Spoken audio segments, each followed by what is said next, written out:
Less than 3 weeks until the Republican National Convention in Milwaukee, and a new Marquette poll finds President Joe Biden and former President Donald Trump in a dead heat in Wisconsin. The two tied at 50% among registered voters. This is a live look right now at Pfizer Forum, where Republicans are expected to pick Trump as their presidential nominee.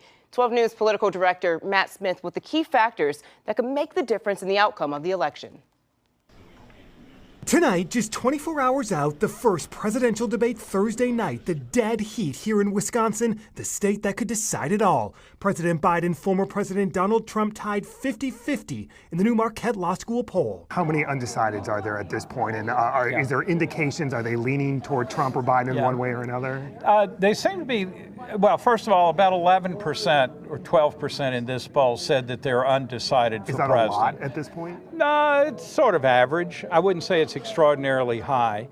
When we ask them if they had to choose, they divide almost perfectly evenly. But then this, a potential shakeup. When potential third-party candidates are added, Trump leads 43 to Biden's 40. Robert Kennedy Jr. polling at 8%. He has yet to qualify for Wisconsin's ballot, followed by Libertarian candidate Chase Oliver and Green Party candidate Jill Stein, both at 2%.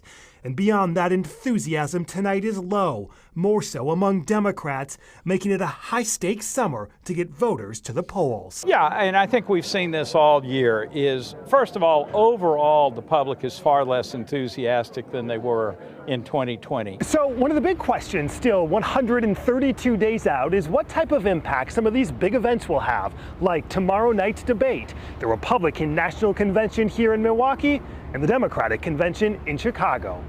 In Milwaukee, I'm Matt Smith, WISN 12 News.